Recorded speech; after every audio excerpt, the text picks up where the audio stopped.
नमस्कार दोस्तों, मैं हूं सुधीर। आज हम एक बहुत ही महत्वपूर्ण टॉपिक भारतीय अर्थव्यवस्था पर डिस्कस करेंगे। जैसा कि आप जानते ही होंगे, जहां एक तरफ सरकार भारतीय जीडीपी ग्रोथ को बढ़ा चढ़ा के बता रही है, वहीं दूसरी तरफ विपक्ष द्वारा और कुछ इकोनॉमिस्ट द्वारा यह आरोप लगाया जा रहा है कि सरकार बहुत से डाटा को छुपा रही है या जो जीडीपी ग्रोथ है उसको गलत तरीके से बता रही है, जबकि सच कुछ और ही है।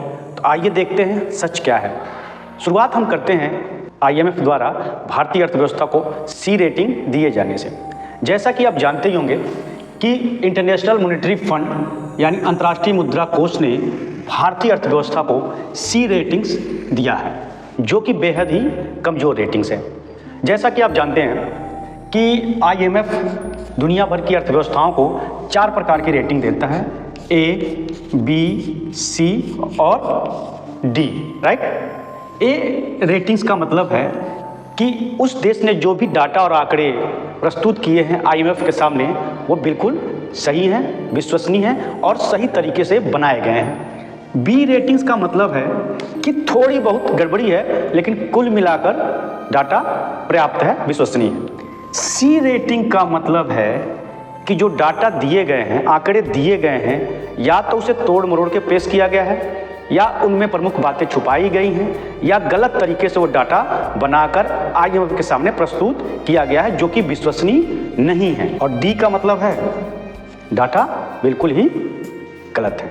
अब ये रेटिंग्स IMF क्यों देती है, ये सबसे ज़्यादा जरूरी है जानना as a student, as a civilian, आप सभी को। इन्हीं रेटिंग्स के आधार पर इन्वेस्टर जो होते हैं, निवेशक जो होते हैं, वो विभिन्न देशों की अर्थव्यवस्थाओं में निवेश करते हैं।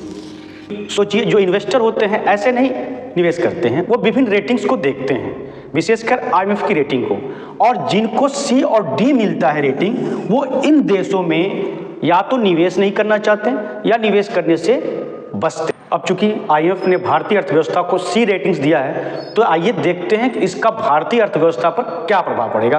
तो C रेटिंग्स के कारण जो निवेशक हैं वो या तो भारतीय अर्थव्यवस्था में निवेश नहीं करेंगे या निवेश करने से बचेंगे।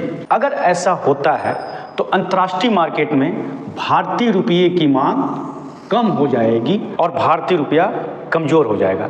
जैसा कि हम जानते हैं कि इस समय $1 जो है वो लगभग 90 रुपये के बराबर है।